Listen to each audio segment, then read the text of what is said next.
Hello दोस्तों, स्वागत है आप सभी का हमारे YouTube channel define study point में। दोस्तों आज हम ईवीएस का फोर्थ चैप्टर करने वाले हैं और फोर्थ चैप्टर का यह पार्ट 1 होगा। और इस चैप्टर को हम 2 या 3 पार्ट्स में कवर करेंगे क्योंकि ये चैप्टर बहुत बड़ा है। ठीक है, तो आप वीडियो को ध्यान से देखा करें और वीडियो को पूरा देखा करें। और दोस्तों वीडियो लंबी बनती है बट आपको पूरा देखना है क्योंकि अब आप कॉलेज में आ गए हो तो आपको आंसर्स भी बड़े बड़े लिखने होंगे, तो इसलिए आप वीडियो को पूरा देखा करें। ठीक है, और चैनल को ज़्यादा से ज़्यादा शेयर करें और सब्सक्राइब करें क्योंकि मैं जल्द से जल्द ही ईवीएस का सारा सिलेबस कंप्लीट करवा दूंगा। ठीक है, तो आप चैनल को ज़्यादा से ज़्यादा शेयर करें और मैं जल्द से जल्द सारा सिलेबस कंप्लीट करवा दूंगा। ठीक है, तो चलिए स्टार्ट करते हैं हमारा आज का वीडियो। हमारा जो फोर्थ चैप्टर है वो है जैव विविधता। ठीक है, जैव विविधता हमारे चैप्टर का नाम है। तो चैप्टर का इंट्रोडक्शन देने से पहले हमें ये पता होना चाहिए कि जैव विविधता होता क्या है। ठीक है, अब इसको समझने का कोशिश करते हैं दोस्तों। जैव जैव का मतलब क्या होता है? जीव चीज है ना, मतलब जिसमें जीवन हो। और विविधता विविधता का मतलब भिन्नता। तो मतलब जब जीवों में भिन्नता पाई जाती है तो उसे ही हम क्या कहते हैं? जैव विविधता। ठीक है, जैसे कि एक जंगल है, जंगल में क्या है? बहुत प्रकार के जीव हैं। शेर है, हाथी है, भालू है, हिरन है, बहुत प्रकार के जीव है। तो ये क्या है? जीवों में भिन्नता है ना। और जब जीवों में भिन्नता पाई जाती है तो उसी को हम क्या कहते हैं? जैव विविधता कहते हैं। ठीक है, आई होप आपको समझ में आया होगा। इसको एक और बेसिक डेफिनेशन से मैं आपको समझाने की कोशिश करता हूँ। जीवों की विभिन्न प्रजातियों का मिलना जैव विविधता कहलाता है। ठीक है, मैं एक बार फिर रिपीट करता हूँ। जीवों की विभिन्न प्रजातियों का मिलना जैव विविधता कहलाता है। मतलब जब जीवों की विभिन्न प्रजातियां मिलेंगी, जैसे कि शेर हो गया, भालू हो गया, ये सब क्या है? जीव है और इनकी विभिन्न प्रजातियां हैं, बहुत सारी प्रजातियां हैं। तो ये सब जब मिलेंगे तो इन्हीं को हम क्या कहेंगे? जैव विविधता। ठीक है, और जैसे कि मान के चलो दोस्तों, कोई एक छोटा सा जंगल है, उसमें ना थोड़े कम जीव है, उसमें जीवों की विभिन्नता कम है, वहाँ पे उतनी ज़्यादा मात्रा में जीव नहीं है। ठीक है, और एक मान के चलो अमेजन जंगल है, वहाँ पे बहुत सारे जीव मिलेंगे, बहुत सारे अलग अलग तरीके के जीव मिलेंगे। तो हम क्या कहेंगे? जैव विविधता तो दोनों में है, मगर जो छोटा जंगल है उसमें जैव विविधता अलग कम होगी, और जो बड़ा जो अमेजन जंगल है उसमें जैव विविधता ज़्यादा होगी। ठीक है, तो अब आपको जैव विविधता की डेफिनेशन आपको क्लियर हो गई होगी। ठीक है, तो चलिए अब स्टार्ट करते हैं, हमारा चैप्टर का इंट्रोडक्शन समझते हैं। सामान्य रूप से पृथ्वी पर विभिन्न प्रजातियों के प्रकारों को जैव विविधता कहा जाता है। मतलब विभिन्न जो प्रजातियां हैं उनके जो प्रकार हैं उनको ही क्या कहा जाता है? जैव विविधता कहा जाता है, जैसा कि मैंने अभी समझाया था। ठीक है, पृथ्वी पर विभिन्न प्रकार की जैव विविधता है। मतलब पृथ्वी पर बहुत प्रकार की जैव विविधता है जिसमें विभिन्न प्रकार के जीव, वनस्पति, पशु तथा सूक्ष्म जीवों के अनेक प्रजातियां पाई जाती है। मतलब जैव विविधता पृथ्वी पर है और इसमें क्या क्या पाए जाते हैं? विभिन्न प्रकार के जीव पाए जाते हैं, वनस्पति होती है, पशु होती है, सूक्ष्म जीवो होते हैं। ठीक है, और अनेक प्रकार की प्रजातियां पाई जाती है। ठीक है, इन सभी में जैव विविधता पाई जाती है। ठीक है, पिछले 100 वर्षों में मानव की महत्वाकांक्षाओं के कारण जैव विविधता का ह्रास हुआ है। अब दोस्तों आप तो ये समझ गए जैव विविधता होता क्या है, मगर पिछले जो 100 वर्ष है इसमें क्या हुआ है? मानव की महत्वाकांक्षाओं के कारण जैव विविधता का ह्रास हुआ है। मतलब दोस्तों जैसे कि मानव क्या करता है? अपने फायदे के लिए पेड़ पौधे काटता है और भी बहुत सारी चीजें करता है जिससे प्रकृति को नुकसान होता है। तो इससे क्या होता है? जैसे कि जब वो पेड़ पौधे काट रहा है तो बहुत सारे जीव जंतु नष्ट हो रहे हैं और बहुत सारे जीवों का भी शिकार करता है। ठीक है, ये उसकी क्या है? महत्वाकांक्षा है। तो इसके कारण क्या होता है? जब वो शिकार करता है तो बहुत सारे जीव नष्ट हो जाते हैं, पेड़ काटता है तो बहुत सारे जीव जंतु विलुप्त होने लग जाते हैं। तो इससे क्या होता है? जैव विविधता में कमी आ रही है, जैव विविधता का ह्रास हुआ है। ठीक है, यह क्रम इसी तरह निरंतर चलता रहा तो निश्चय ही पृथ्वी की कई जातियां पर संकट आ जाएगा एवं कई जातियां विलुप्त हो जाएंगी। मतलब दोस्तों अगर ऐसा ही चलता रहा तो क्या होगा? बहुत सारी जातियां पे संकट आ जाएगा और कई जातियां तो विलुप्त हो जाएंगी, मतलब खत्म हो जाएंगी। ठीक है, अगर ये सब कुछ ऐसे ही चलता रहा। विश्व के कुछ क्षेत्रों में प्रजातियों की अत्यधिक संख्या होती है। मतलब दोस्तों विश्व के कुछ क्षेत्रों में क्या होता है? प्रजातियों की बहुत अधिक संख्या होती है। तो उसे क्या कहा जाता है? उसे हॉटस्पॉट या फिर मेगा डाइवर्सिटी क्षेत्र कहते हैं। ठीक है, विश्व के लगभग 60% पेड़ पौधे, जीव जंतु, पशु पक्षी आदि इन्हीं क्षेत्रों में पाए जाते हैं। मतलब दोस्तों जो ये हॉटस्पॉट या फिर मेगा डाइवर्सिटी क्षेत्र हैं, इन्हीं में विश्व की 60% पेड़ पौधे, जीव जंतु ये सब पाए जाते हैं। ठीक है, अब दोस्तों जैव विविधता का हमने इंट्रोडक्शन समझ लिया, जैव विविधता होता क्या है ये भी हमने समझ लिया। अब हमारा जो नेक्स्ट टॉपिक है वो है हमारा जैव विविधता के 3 स्तरों में बांटा जा सकता है। मतलब दोस्तों जैव विविधता को 3 स्तरों में बांटा गया, ठीक है। पहला क्या है, जनिक विविधता या फिर आनुवांशिक विविधता, दूसरा है प्रजातीय विविधता और तीसरा है पारितंत्रीय विविधता, ठीक है। तो इन तीनों को हम समझने का प्रयास करते हैं, ठीक है। तो चलते हैं हमारे नेक्स्ट टॉपिक के ऊपर। नेक्स्ट जो टॉपिक है दोस्तों वो हमारा जनिक या फिर आनुवांशिक विविधता, ठीक है। तो इसको समझने का कोशिश करते हैं। देखो, आनुवंशिक विविधता का तात्पर्य किसी एक ही जाति में अलग अलग किस्मों में पाई जाने वाली विभिन्नता से है। मतलब जब हम किसी एक ही जाति की अलग अलग किस्मों में विभिन्नता देखते हैं तो उसको हम क्या कहते हैं, आनुवांशिक विविधता। अब इसको हम एग्जाम्पल से समझते हैं। मतलब दोस्तों मान लो एक पेड़ है, ठीक है। अब पेड़ एक प्रकार का है, ठीक है, मगर क्या एक ही प्रकार के पेड़ हर जगह मिलते हैं? नहीं, पेड़ की ये एक प्रजाति है, मगर इसमें भी बहुत सारे अलग अलग पेड़ पाए जाते हैं। मान के चलो ये आम का पेड़ है, तो आम भी क्या होता है, अलग अलग प्रकार के पाए जाते हैं। कोई छोटा आम होता है, कोई बड़ा आम होता है, कोई थोड़ा लाल आम होता है, कोई क्या होता है, कोई हरा आम होता है, ठीक है। तो कितने प्रकार की प्रजातियां पाई जाती है, इसमें अलग अलग किस्में पाई जाती है। प्रजाति तो एक है, क्या है कि ये प्रजाति है आम के पेड़ की प्रजाति है, ठीक है, मगर इसमें किस्में कितने अलग अलग प्रकार की हैं, ठीक है। तो इसी को हम क्या कहते हैं, जनिक या फिर आनुवांशिक विविधता।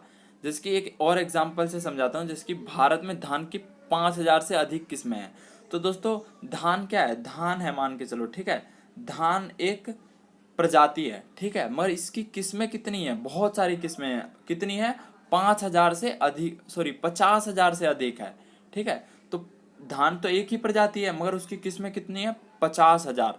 तो इसको हम क्या कहते हैं, जनिक आनुवांशिक विविधता। मतलब जब हम एक ही प्रजाति में, हमें एक प्रजाति में अलग अलग उप प्रजाति या फिर एक ही प्रजाति में हमें अलग अलग किस्मों में विभिन्नता मिलती है, तो उसे ही हम क्या कहते हैं, जनिक आनुवांशिक विविधता, ठीक है।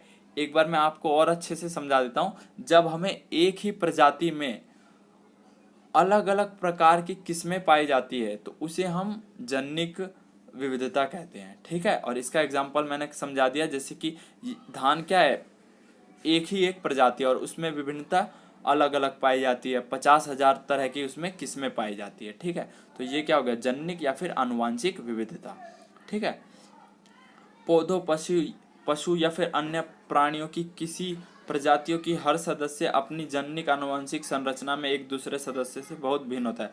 मतलब दोस्तों आनुवांशिक जनिक या फिर आनुवांशिक विविधता में क्या होता है, पशु पक्षी ये सब प्राणी क्या होते हैं, अपने आनुवांशिक संरचना में एक दूसरे सदस्य से बहुत भिन्न होते हैं, ठीक है। मान के चलो शेर ही है, हर जगह एक ही प्रकार के सेब थोड़ी मिलते हैं, अलग अलग प्रकार के शेर मिलते हैं, है ना। तो ये क्या है, तो उनकी क्या है, आनुवांशिक संरचना में वो एक दूसरे से अलग है। जैसे कि बंगाल टाइगर, वो क्या यहाँ के टाइगरों से मैच खाएगा? नहीं, वो जो बाकी टाइगर होंगे उनकी संरचना से वो टाइगर बिल्कुल ही अलग होगा। मतलब उनकी आनुवांशिक संरचना बिल्कुल अलग होगी बंगाल टाइगर से, मगर उनकी प्रजातियां सेम है, मगर उनकी आनुवांशिक संरचना एक दूसरे से अलग अलग है, ठीक है। प्रजाति क्या है, शेर की प्रजाति के हुए, ठीक है, मगर उनकी आनुवांशिक संरचना अलग अलग है और इसलिए उनमें भिन्नता पाई जाती है। तो इसी को क्या कहते हैं, जनिक विविधता, ठीक है।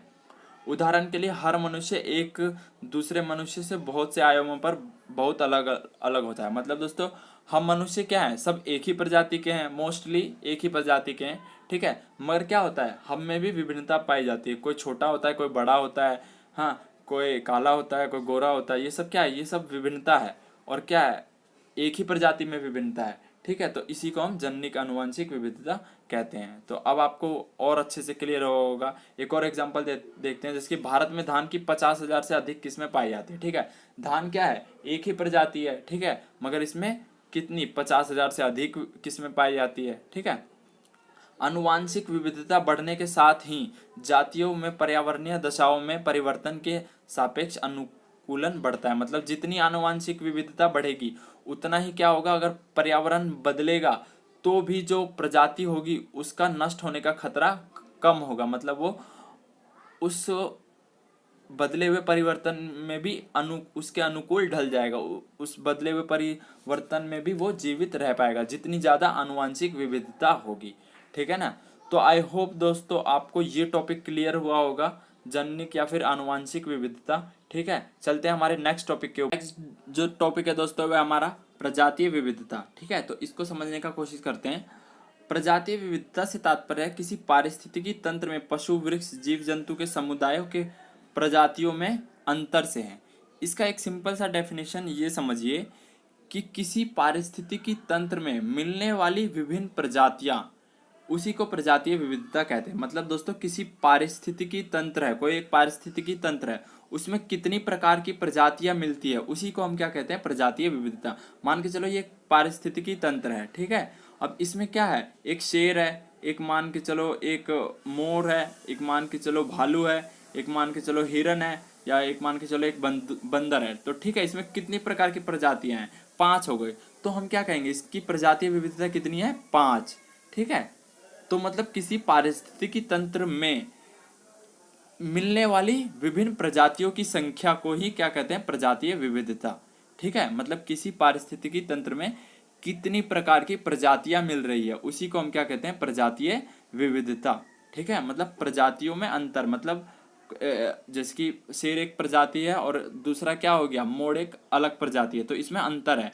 तो जितना अंतर होगा उसी को हम प्रजातीय विविधता कहेंगे। ठीक है, एक बार और आपको सिंपल लैंग्वेज में समझा देता हूँ। किसी पारिस्थितिकी तंत्र में मिलने वाली विभिन्न प्रजातियां, ठीक है, मतलब किसी पारिस्थितिकी तंत्र में कितनी प्रकार की विभिन्न प्रजातियां हैं, उसी को हम क्या कहते हैं, प्रजातीय विविधता। तो आई होप आपको समझ में आया होगा। जैसे कि ये एक और मैंने सिंपल लैंग्वेज में लिखा हुआ है, पारिस्थितिकी तंत्र में मिलने वाली विभिन्न प्रजातियां, जो मैंने अभी समझाया, किसी पारिस्थितिकी तंत्र में मिलने वाली कितनी विभिन्न प्रकार की प्रजातियां हैं। ठीक है, उसी को प्रजातीय विविधता कहेंगे। आई होप आपको समझ में आया होगा। प्रजातीय विविधता की दृष्टि से कुछ क्षेत्र दूसरे क्षेत्रों से अधिक समृद्ध होते हैं। मतलब दोस्तों प्रजातीय विविधता की दृष्टि से क्या होते हैं, कुछ क्षेत्र एक क्षेत्र से अधिक समृद्ध होते हैं। मतलब मान के चलो इंडिया का कोई जंगल है, ठीक है, उसमें प्रजातीय विविधता क्या होगी, थोड़ी कम होगी एज कम्पेयर टू मान के चलो एक अमेज़न का जंगल है, उसमें प्रजातीय विविधता क्या क्या होगी, बहुत ज़्यादा होगी। क्योंकि मान के चलो इंडिया का कोई जंगल है, उसमें क्या होगा, कुछ ही प्रकार के प्रजाति मिलेगी। मगर मान के चलो अमेज़न का कोई जंगल है, उसमें तो बहुत सारी प्रजातियां मिलेगी, बहुत सारी, है ना, शेर और पता नहीं क्या क्या सांप की प्रजाति, पता नहीं किस किस चीज़ की प्रजाति मिलेगी। ठीक है, तो ऐसे ही मतलब जब भी हम प्रजातीय विविधता देखेंगे तो एक क्षेत्र दूसरे क्षेत्र से समृद्ध होगा। ठीक है ना। उदाहरण, औद्योग या निजी उपयोग के लिए लगाए गए आम के बागानों की अपेक्षा प्राकृतिक और अप्रभावित उष्णकटिबंधीय वनों में प्रजातियों की संख्या काफी अधिक होती है। मतलब दोस्तों मान के चलो हमने क्या लगाया, एक आम का बागान लगाया, ठीक है, अपने उपयोग के लिए या फिर उद्योग के लिए। ठीक है, अब उसकी प्रजातीय विविधता और जो उष्णकटिबंधीय वनों में जो विविधता होती है प्रजातियों की, उससे बहुत कम होगी। मतलब जो हमने आम का पेड़ लगाया, ठीक है, वो भी क्या हो गया, एक पारिस्थितिकी तंत्र हो गया, उसकी जो प्रजाति की संख्या होगी वो क्या होगी, कम होगी। और जो उष्णकटिबंधीय वनों में जो प्रजातियों की विविधता क्या होगी, वो होगी ज्यादा। ठीक है, अब आपको समझ में आया होगा कि जो हमने आम के बागान लगाए उसमें क्या होगी, प्रजातियों की विविधता कम होगी। ठीक है, और जो उष्णकटिबंधीय वन है उसमें प्रजातियों की संख्या क्या होगी, काफी अधिक होगी। तो इसी को हम क्या कहेंगे, प्रजातीय विविधता। ठीक है, तो आई होप दोस्तों आपको ये टॉपिक क्लियर हुआ होगा। ठीक है, और दोस्तों आप स्क्रीनशॉट ले लिया करें, और अगर आपको समझ में ना आए तो 1 से 2 बार वीडियो को देखें, आपको समझ में आ जाएगा। ठीक है, तो वीडियो को ध्यान से देखा करें और शेयर जरूर कर दे दोस्तों। ठीक है, मैं जल्द से जल्द सारा सिलेबस कंप्लीट करवाऊंगा। ठीक है, तो चलते हैं हमारे नेक्स्ट टॉपिक के ऊपर। नेक्स्ट टॉपिक देखते हैं। नेक्स्ट जो टॉपिक है दोस्तों वो हमारा पारितंत्रीय विविधता। ठीक है, आप पारितंत्रीय विविधता को समझते हैं। देखो मैं पहले समझाता हूँ। किसी बड़े भूभाग में कितने प्रकार की पारिस्थितिकी तंत्र है, उसी को हम क्या कहेंगे, पारितंत्रीय विविधता। ठीक है, मतलब किसी बड़े भूभाग में, ठीक है, छोटे नहीं बड़े भूभाग में कितने प्रकार के पारितंत्र है, पारिस्थितिकी तंत्र है या फिर पारितंत्र है। ठीक है, उसी को हम क्या कहेंगे, पारितंत्रीय विविधता। मान के चलो कोई देश है, उसमें क्या है, अलग अलग प्रकार की पारितंत्र है, जैसे कि क्या है, स्वच्छ जल का पारितंत्र हो गया, एक है घासीय पारितंत्र, ठीक है, एक है मैदानी पारितंत्र, एक है पर्वतीय पारितंत्र, एक है बर्फीला पारितंत्र, ठीक है, और एक है रेगिस्तानी पारितंत्र, ठीक है, और एक है समुद्री पारितंत्र, पर्वतीय पारितंत्र। तो क्या हो गया, अलग अलग प्रकार के पारितंत्र हो गए, ठीक है। और जब जब अलग अलग प्रकार के पारितंत्र होते हैं, मतलब पारितंत्रों में जब विभिन्नता पाई जाती है, जिसकी विभिन्नता है ना, ये घास का पारितंत्र था और मान के चलो ये समुद्री पारितंत्र है, तो क्या है, विभिन्नता है। जब पारितंत्रों में भी विभिन्नता पाई जाती है तो उसी को हम क्या कहते हैं, पारितंत्रीय विविधता, ठीक है। बिल्कुल सिंपल सा है, जब पारितंत्रों में भी विभिन्नता हो तो हम क्या कहेंगे, पारितंत्रीय विविधता। और बेसिक अगर मैं आपको समझाऊं तो कि किसी बड़े भूभाग में कितनी प्रकार की पारिस्थितिकी तंत्र है, ठीक है, इसी को हम क्या कहते हैं, पारितंत्रीय विविधता।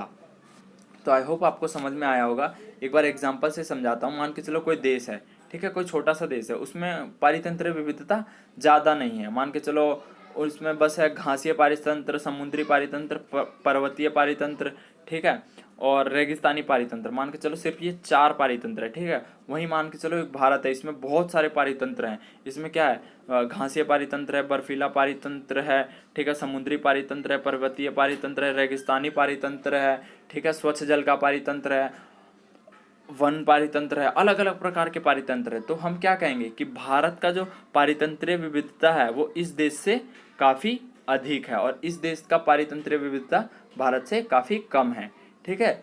तो अब आपको समझ में आया होगा कि पारितंत्रीय विविधता होती क्या है, ठीक है। मतलब सिंपल डेफिनेशन में एक बार आपको फिर समझा रहा हूँ, किसी बड़े भूभाग में कितनी प्रकार की पारिस्थितिकी तंत्र हैं, तो इसी को हम क्या कहते हैं, पारितंत्रीय विविधता। एक बार फिर सुन लीजिए, किसी बड़े भूभाग में कितनी प्रकार की पारिस्थितिकी तंत्र हैं, ठीक है। तो आई होप आपको ये डेफिनेशन क्लियर हुआ होगा, आप समझते हैं। और विश्व भर में विभिन्न प्रकार के आवास स्थल पाए जाते हैं, ठीक है। जैसे क्या होता है, घास के मैदान, पर्वतीय आवास क्षेत्र, झील मरुस्थल क्षेत्र, उष्णकटिबंधीय वर्षावन। मतलब क्या है दोस्तों, ये सब आवास स्थल हैं, ठीक है। और ये आवास स्थल ही एक प्रकार के पारितंत्र होते हैं। जैसे कि घास के मैदान ये आवास स्थल है, इस वजह से ये पारितंत्र भी है। पर्वतीय आवास ये भी क्या एक पारितंत्र है, पर्वतीय पारितंत्र होता है, ठीक है। झील मरुस्थल क्षेत्र ये सब भी क्या होते हैं, पारितंत्र होते हैं, ठीक है। तो जितने भी आवास स्थल है ये सब एक प्रकार के पारितंत्र भी होते हैं, ठीक है। प्रत्येक आवास की पर्यावरणीय दिशाओं में अंतर होने के साथ साथ जीव जंतुओं के समुदाय एवं उनकी प्रजातियों में भी अंतर पाया जाता है। मतलब दोस्तों प्रत्येक आवास स्थल जो है उसमें क्या है, पर्यावरणीय दिशाओं में अंतर है। मान के चलो जो मरुस्थल है उसकी पर्यावरणीय दिशाएं घास के जो मैदान है उससे बिल्कुल अलग होंगी, ठीक है। तो इसलिए क्या होगा, इसलिए जब पर्यावरणीय दशाओं में जब अंतर होगा तो उनके जीव जंतुओं के जो समुदाय होंगे उसमें भी अंतर पाया जाता है, ठीक है।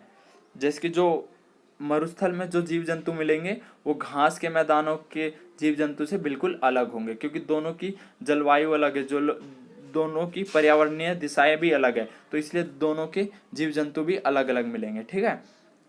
एक समुदाय के जीव जंतु और वनस्पतियों एवं दूसरे समुदाय के जीव जंतु व वनस्पतियों के बीच पाए जाने वाली विविधता सामुदायिक विविधता या फिर पारितंत्रीय विविधता कहलाती है, ठीक है। मतलब दोस्तों जो एक समूह है, ठीक है, और जो दूसरा समूह है, ठीक है, उसमें जो विविधता पाई जाती है उसको भी हम क्या कहते हैं, पारितंत्रीय विविधता कहते हैं। जैसे कि एक समूह जीव जंतुओं का एक समूह या फिर वनस्पतियों का एक समूह, ठीक है, किसी दूसरे जीव जंतु या फिर वनस्पतियों में जो विविधता है उसी को हम क्या कहते हैं, पारितंत्रीय विविधता। अब मान के चलो मरुस्थल है, मरुस्थल में अलग अलग प्रकार के मान के चलो सांप बिच्छू ये सब पाए जाएंगे, ठीक है। और मान के चलो पर्वतीय कोई क्षेत्र है उसमें अलग प्रकार के वो पाए जाएंगे जीव जंतु, ठीक है, और वनस्पतियाँ। तो इसमें मान के चलो कांटेदार वनस्पतियाँ पाए जाएंगे और इसमें बहुत बड़े बड़े वृक्ष पाए जाएंगे। तो क्या होगा, दोनों की वनस्पतियाँ और जो जीव जंतु इसमें क्या है, विभिन्नता है। और यहाँ के भी जो जीव जंतु और वनस्पति उसमें क्या है, विभिन्नता है। तो इसी को हम क्या कहेंगे, इसी को हम पारितंत्रीय विविधता कहेंगे। तो एक तरीके से ये एक पारितंत्र है, एक तरीके से ये अलग पारितंत्र है। तो पारितंत्रों में विविधता को ही हम पारितंत्रीय विविधता कहते हैं। तो आई होप अब आपको समझ में आया होगा। पृथ्वी पर अनेक पारितंत्र विद्यमान हैं, हर पारितंत्र की अपनी भौतिक विशेषताएं हैं, इसे पारिस्थितिकी तंत्र विविधता कहते हैं। मतलब दोस्तों पृथ्वी पर अनेक प्रकार के पारितंत्र हैं, ठीक है ना, जैसे कि मैंने अब अपने बताया था। और हर पारितंत्र की अपनी भौगोलिक विशेषता है, ठीक है, मतलब हर पारितंत्र एक दूसरे से अलग है, ठीक है। तो इसी को क्या कहते हैं, पारिस्थितिकीय विभिन्नता कहा जाता है, ठीक है। तो आई होप अब आपको समझ में आया होगा। अब मैं आपको एक बार रिकैप कर देता हूँ कि हमने क्या पढ़ा था। हमने दोस्तों पढ़ा था जैव विविधता के 3 स्तर, ठीक है। जो पहला स्तर था वो है जनिक या फिर अनुवांशिक विविधता, ये सबसे छोटा स्तर है। प्रजातीय विविधता उससे बड़ा स्तर है, और सबसे बड़ा पारितंत्रीय विविधता है, ठीक है। अब इसको मैं एक बार दोबारा से समझा देता हूँ कि क्या होता है। देखो, जब हम प्रजातियों में मिलने वाली उप प्रजातियों में विभिन्नता पाई जाती है तो उसको हम क्या कहते हैं, जननिक विविधता, ठीक है। मतलब किसी एक प्रजाति है, उसी की उप प्रजातियों में जब विभिन्नता पाई जाती है तो उसको हम क्या कहते हैं, जननिक विविधता। मान के चलो, जैसे एग्जाम्पल दिया था आम क्या है, एक प्रजाति, उसकी मगर कितनी सारी प्रजातियां हैं, उप प्रजातियां हैं, जैसे कि बहुत सारे अलग अलग प्रकार के आम पाए जाते हैं, उसी को हम क्या कहते हैं, जननिक विविधता, ठीक है। और जब प्रजातियों में विभिन्नता मिले, ठीक है, मतलब किसी पारितंत्र में जो प्रजातियां हैं उसमें विविधता मिले तो उसको क्या बोलते हैं, प्रजातीय विविधता। मतलब प्रजाति क्या होगा, जैसे शेर एक प्रजाति होगा, बंदर एक प्रजाति होगा, जब इनमें विभिन्नता मिले तो उसको प्रजातीय विविधता, ठीक है। और जब पूरे पारितंत्रों में विविधता मिले, कि मान के चलो घासीय पारितंत्र है और जलीय पारितंत्र है, तो ये अलग अलग है, तो जब पारितंत्रियों में विविधता मिले तो उसे हम क्या कहेंगे, पारितंत्रीय विविधता, ठीक है। तो आई होप आपको दोस्तों ये टॉपिक क्लियर हुआ होगा, ठीक है। अगर नहीं हुआ तो आप अच्छे से वीडियो को देखिए, ये टॉपिक सारे इंपॉर्टेंट है, इनको अच्छे से आप समझ लें, ठीक है। तो चलते हैं हमारे नेक्स्ट टॉपिक के ऊपर। नेक्स्ट जो टॉपिक है दोस्तों, हमारा विराट विविधता वाले राष्ट्र के रूप में भारत, मतलब भारत की विविधता के ऊपर अब हम चर्चा करेंगे, ठीक है। भारत उच्च स्तरीय जैव विविधता से परिपूर्ण है, मतलब दोस्तों भारत में क्या है, जैव विविधता बहुत ही अधिक है, ठीक है। भारत की व्यापक जैव विविधता के लिए करोड़ों वर्ष पूर्व महाद्वीपों के विघटन व निर्माण की प्रक्रिया उत्तरदायी है, ठीक है। मतलब दोस्तों जो भारत की जो जैव विविधता है वो किस लिए है, क्योंकि जो महाद्वीपों का विघटन और निर्माण की प्रक्रिया है, इसके वजह से भारत में जैव विविधता काफ़ी अधिक है, ठीक है। विविधता की दृष्टि से भारत विश्व के 10 देशों में व एशिया के उच्चतम 4 देशों में से एक है। मतलब विविधता की दृष्टि से विश्व में 10 देशों में से एक है भारत, और एशिया की जो 4 देश है उसमें से एक है भारत, ठीक है, विविधता की दृष्टि से। यहाँ पशुओं व पौधों के अनेक ऐसी प्रजातियां हैं जो विश्व में अन्य कहीं नहीं पाई जाती हैं। मतलब दोस्तों यहाँ पे पौधों और पशुओं की ऐसी प्रजाति है जो विश्व में कहीं और नहीं पाई जाती हैं, ठीक है। विश्व के भौगोलिक क्षेत्र का लगभग 2.5% व 1.8 वन क्षेत्र भारत में है। मतलब दोस्तों विश्व का जो भौगोलिक क्षेत्र है उसका 2.5% का भौगोलिक क्षेत्र भारत में है, और वन का जो पूरा क्षेत्र है वो 1.8 वन क्षेत्र भारत में पाए जाते हैं। मतलब जो 100% वन क्षेत्र है उसमें से 1.8% वन क्षेत्र भारत में ही पाए जाते हैं, ठीक है। आगे देखते हैं, भारत के 62% उभयचर प्राणी मतलब दोस्तों ये प्राणियों की एक कैटेगरी होती है, इसमें रेंगने वाले प्राणी आते हैं, ठीक है। वह 18% पौधे स्थानिक हैं, वह विश्व के अन्य किसी देश में पाए नहीं जाते हैं। मतलब दोस्तों यहाँ पे स्थानिक पौधे व उभयचर प्राणी हैं जो विश्व के किसी अन्य देशों में नहीं पाए जाते हैं, ठीक है। विश्व के संपूर्ण पुष्प पादपों की 6% से 7% प्रजातियां भारत में पाई जाती है। मतलब संपूर्ण जो पुष्प पादप हैं उसकी 6 से 7 प्रजातियां कहाँ पाई जाती है, भारत में ही पाई जाती है, ठीक है। भूमंडलीकरण व निजीकरण की व्यापक प्रभाव भारत की जैव विविधता पर भी पड़ा है। मतलब दोस्तों क्या हो रहा है, लोग अपने फ़ायदे के लिए पेड़ों का नुकसान कर रहे हैं और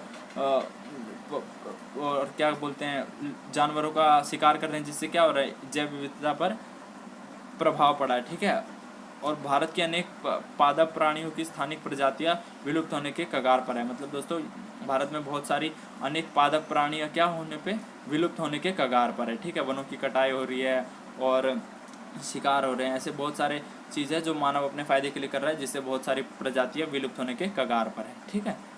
अब हम देखते हैं भारत की जैव भौगोलिक क्षेत्र, ठीक है। तो पहले तो जैव भौगोलिक क्षेत्र क्या होता है वो समझते हैं। ऐसे क्षेत्र जो पादप व पशुओं की प्रजातियों की दृष्टि से, मतलब पशुओं व पादपों की प्रजातियों की दृष्टि से जो क्षेत्र अन्य क्षेत्रों से विशिष्ट होते हैं, ठीक है, मतलब अन्य क्षेत्रों से अलग होते हैं, उसे हम क्या कहते हैं, जैव भौगोलिक क्षेत्र कहा जाता है। मतलब ऐसे क्षेत्र जो पादप व पशुओं की प्रजातियों की दृष्टि से अन्य क्षेत्रों से विशिष्ट हों उसे हम जैव भौगोलिक क्षेत्र कहते हैं। ठीक है, भारत के विभिन्न भागों में अलग अलग जलवायु व स्थलाकृतियाँ वनस्पति व जंतुओं की प्रजातियों में विविधता के लिए उत्तरदायी है। मतलब दोस्तों भारत में जो क्या है अलग अलग जलवायु है, स्थलाकृतियाँ है और वनस्पति है, इससे क्या हो रहा है जो जंतुओं की प्रजातियां है उसमें विभिन्नता है। मतलब दोस्तों जलवायु और स्थलाकृतियां वनस्पति अलग अलग है। ठीक है, इसी वजह से क्या है प्रजातियों में विविधता है। ठीक है, यही विविधता के लिए उत्तरदायी है। ठीक है, जैव भूगोलवेत्ताओं ने भारत को 10 जैव भौगोलिक क्षेत्रों में वर्गीकृत किया। मतलब दोस्तों जैव भूगोलवेत्ताओं ने क्या किया है, भारत को 10 जैव भौगोलिक क्षेत्रों में वर्गीकृत किया और वो 10 जैव भौगोलिक क्षेत्र कौन कौन से हैं वो हम देख लेते हैं। ठीक है दोस्तों, ये 10 जैव भौगोलिक क्षेत्र हैं, इनको हम देख लेते हैं। इनको बस थोड़ा थोड़ा सा याद कर लेना है। तो दोस्तों पहला जो क्षेत्र है वो है हमारा ट्रांस हिमालय क्षेत्र। ठीक है, हिमालय का यह क्षेत्र लद्दाख से हिमालय के लाहौल स्फीति में स्थित है। वो भारत के 5.7 भूभाग पर है। मतलब दोस्तों ये कहाँ पे, लद्दाख पर है और ये भारत का 5.7 भूभाग पर है। ठीक है, दूसरा देखते हैं हिमालय।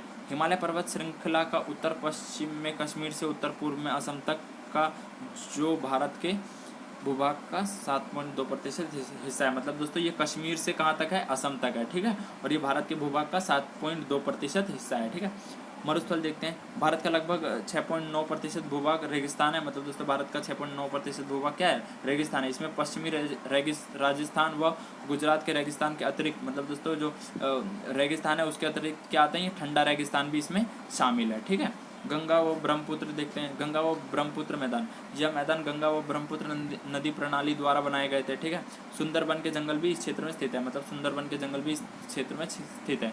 ठीक है, यह भारत के 11% काली व लाल मृदा पाई जाती है। मतलब दोस्तों यहाँ पे क्या पाई जाती है, भारत की 11% काली व लाल मृदाएँ पाई जाती हैं। ठीक है, पांचवा देख लेते हैं दक्कन प्रायद्वीपीय पठार। यह नर्मदा नदी घाटी के दक्षिण का एक बड़ा पठार है। इसमें देश का 15.6% भाग शामिल है। मतलब दोस्तों इसमें देश का 15.6% भाग शामिल है। यहाँ काली व लाल मृदाएँ पाई जाती है। मतलब दक्कन व प्रायद्वीपीय पठार में क्या पाया जाता है, काली व लाल मृदाएँ पाई जाती हैं। ठीक है, पश्चिमी घाट, भारत की सर्वाधिक जैव विविधता इसी क्षेत्र में पाई जाती है। मतलब दोस्तों भारत की सबसे सर्वाधिक जैव विविधता कहाँ पाई जाती है, पश्चिमी घाट में। ठीक है, और इसी के कारण इसको जैव विविधता हॉटस्पॉट के रूप में भी जाना जाता है। मतलब यहाँ पे बहुत सारी जैव विविधता है, इसी के कारण इसको जैव विविधता हॉटस्पॉट के रूप में भी जाना जाता है। ठीक है, और इसके जो फ्लाइंग गिलहरी व लायन टेल्ड मकाक यहाँ के स्थानिक जीव है। मतलब ये सब इसकी स्थानिक जीव हैं। ठीक है, तटीय क्षेत्र देख लेते हैं। भारत के इस विस्तृत क्षेत्र में मैनग्रोव वनस्पतियाँ, मतलब यहाँ पे मैनग्रोव वनस्पतियाँ पाई जाती हैं। और जंतुओं में क्या पाया जाता है, घड़ियाल, डॉल्फिन आदि। ठीक है, यहाँ पे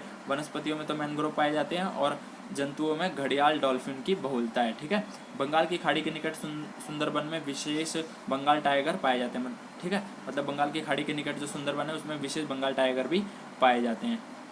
ठीक है, अंडमान निकोबार द्वीप समूह, बंगाल की खाड़ी में अंडमान निकोबार द्वीप समूह में लगभग 300 से अधिक छोटे बड़े द्वीप है। मतलब दोस्तों जो अंडमान निकोबार द्वीप समूह है उसमें 300 से अधिक छोटे बड़े द्वीप है। मतलब 300 से अधिक छोटे बड़े द्वीप है। ठीक है, यह भारत की भूभागीय तापमान का 0.03% हिस्सा है। ठीक है, उत्तर पूर्वी भारत के इस लगभग 5.2% भूमि पर गैर हिमालयी पर्वतमाला है। ठीक है, जहाँ विविध प्रकार की वनस्पतियाँ व पशु हैं। ठीक है, लास्ट देख लेते हैं। लास्ट है अर्ध शुष्क क्षेत्र। गैर क्षेत्र के शेर यहाँ की स्थानिक प्रजातियाँ, मतलब शेर यहाँ की क्या है, स्थानिक प्रजातियाँ। यह क्षेत्र घास व यूफोर्बिया झाड़ी से घिरा हुआ है। मतलब यह क्षेत्र घास व यूफोर्बिया झाड़ी से घिरा हुआ है। यहाँ कई वनस्पतियाँ स्थानिक रूप से पाई जाती हैं। ठीक है, तो दोस्तों ये जो 10 थे, मतलब आप सोच लो कि भारत में कितनी जैव विविधता पाई जाती है कि इसको 10 कैटेगरी में डिवाइड किया गया है। ठीक है, तो दोस्तों आज का वीडियो ख़त्म करते हैं। वीडियो कैसा लगा कमेंट करके ज़रूर बताएं और दोस्तों आप वीडियो को पूरा देखा करें और चैनल को ज़्यादा से ज़्यादा शेयर करें और मैं जल्द से जल्द ईवीएस का सारा सिलेबस कंप्लीट करवा दूंगा। ठीक है, तो नेक्स्ट पार्ट भी मैं जल्दी लाऊंगा, तब तक आप वीडियो को ज़्यादा से ज़्यादा शेयर करें। ठीक है, और अगर आपको कुछ बताना हो तो कमेंट करके ज़रूर बताएं और अगर आपको वीडियो अच्छा लगा तो शेयर ज़रूर करें। ठीक है, ज़्यादा से ज़्यादा शेयर करें। ठीक है, और अगर आप चैनल पे नए हैं तो चैनल को सब्सक्राइब कर लीजिए और नोटिफिकेशन बेल आइकन भी बजा दीजिए और अगर आपने सब्सक्राइब कर लिया है तो नोटिफिकेशन बेल आइकन ज़रूर बजाएं। ठीक है दोस्तों, तो वीडियो देखने के लिए थैंक यू दोस्तों। Have a good day.